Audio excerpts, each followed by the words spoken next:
Fungsi dan kedudukan bahasa Indonesia. Fungsi dan kedudukan bahasa Indonesia sudah tercantum dalam Undang-Undang Republik Indonesia Nomor 24 Tahun 2009 tentang bendera, bahasa, lambang negara, dan lagu kebangsaan, yang dinyatakan sebagai berikut. A. Bahasa Indonesia yang dinyatakan sebagai bahasa resmi negara.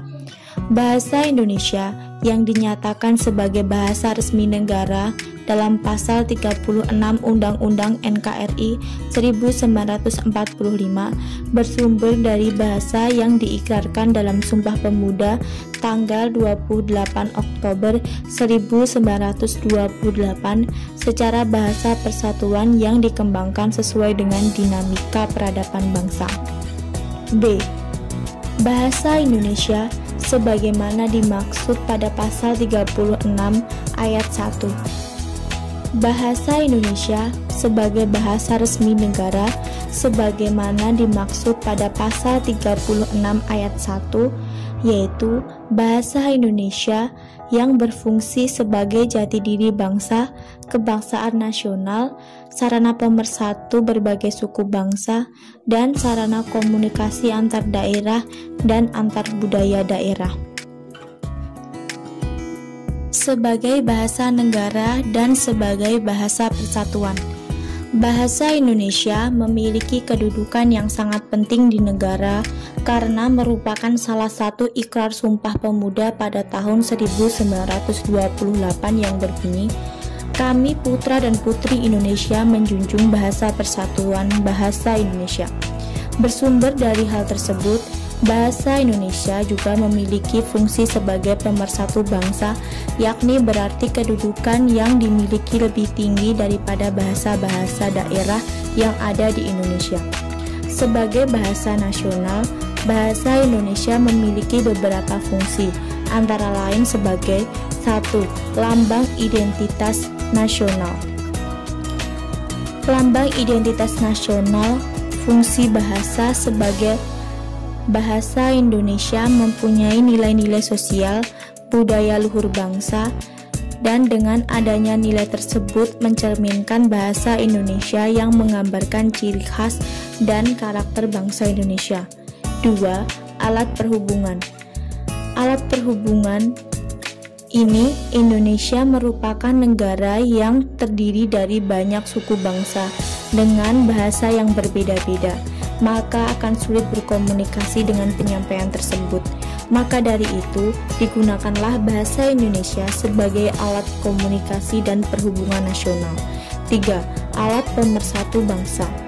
Alat pemersatu bangsa ini berfungsi sebagai alat pemersatu yang memiliki peran sangat penting karena digunakan sebagai alat perekat nasionalis warga negara sebagai pengembangan kebudayaan nasional, ilmu, dan teknologi. Semakin berkembangnya teknologi di dalam kehidupan kita akan berdampak juga pada perkembangan dan pertumbuhan bahasa sebagai sarana pendukung pertumbuhan dan perkembangan budaya, ilmu pengetahuan, dan teknologi. Di dalam era globalisasi ini, bangsa Indonesia harus ikut berperan di dalam dunia persaingan bebas, baik di bidang politik ekonomi maupun komunikasi. Konsep-konsep dan istilah baru di dalam pertumbuhan dan perkembangan ilmu pengetahuan dan teknologi atau IPTEK secara tidak langsung memperkaya hasanah bahasa Indonesia. Dilihat dari realitas ini menyebabkan perkembangan ilmu pengetahuan dan teknologi membawa dampak positif dan dampak negatif. Yang pertama, dampak positif.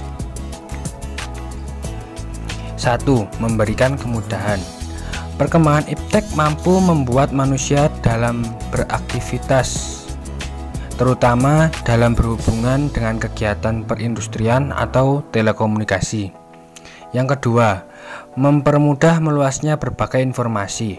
Informasi merupakan hal yang sangat penting bagi kita, di mana tanpa informasi kita akan serba ketinggalan.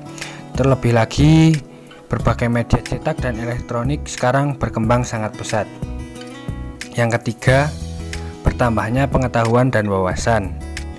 Sekarang komputer sudah banyak seriesnya dan Android pun juga begitu. Dan di dalamnya mengandung berbagai ilmu pengetahuan dan menambah wawasan bagi penggunanya. Yang kedua, dampak negatif. Dampak negatif dari iptek adalah 1. Mempengaruhi pola berpikir.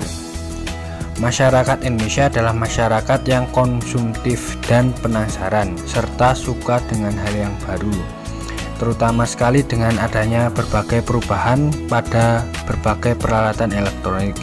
Ini sangat berdampak buruk pada pola berpikir masyarakat.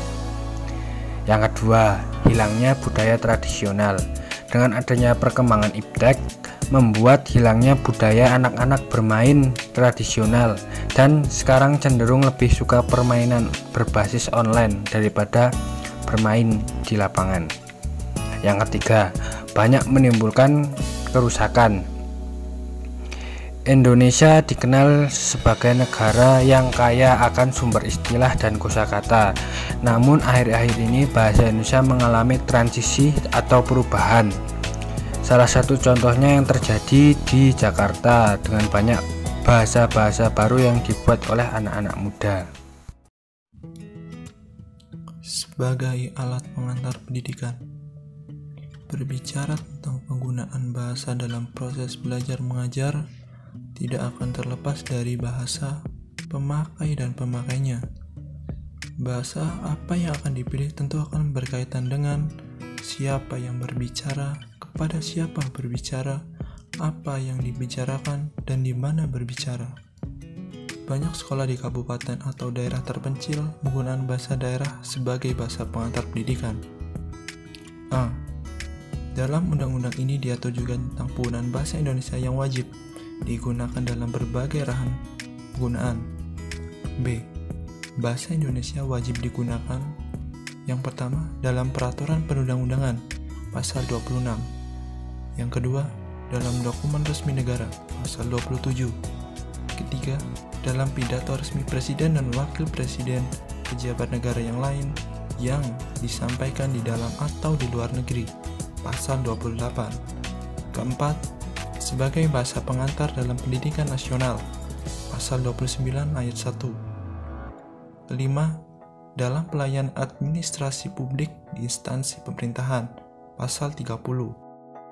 Keenam, dalam nota kesepahaman atau perjanjian yang melibatkan lembaga negara, instansi pemerintahan Republik Indonesia, lembaga swasta Indonesia atau perseorangan warga negara Republik Indonesia pasal 31. Ketujuh, dalam forum yang bersifat nasional atau forum yang bersifat internasional di Indonesia pasal 32. Kedelapan, dalam komunikasi resmi di lingkungan kerja pemerintah dan swasta pasal 33. 9. Dalam laporan setiap lembaga atau perseorangan pada instansi pemerintahan pasal 34.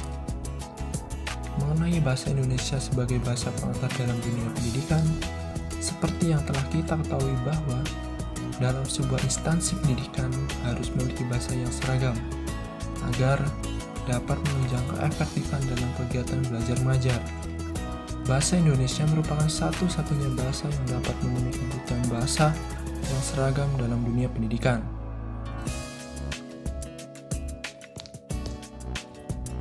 Untuk menjalankan administrasi negara, peran ini jelas terlihat pada surat-surat resmi, dalam peraturan-peraturan dan undang-undang, dalam pidato-pidato dan pertemuan-pertemuan resmi di dalamnya menggunakan bahasa Indonesia. Jadi, yang dimaksud bahasa sebagai alat administrasi negara adalah setiap peraturan dalam negara menggunakan satu bahasa yang sudah disepakati oleh masing-masing negara.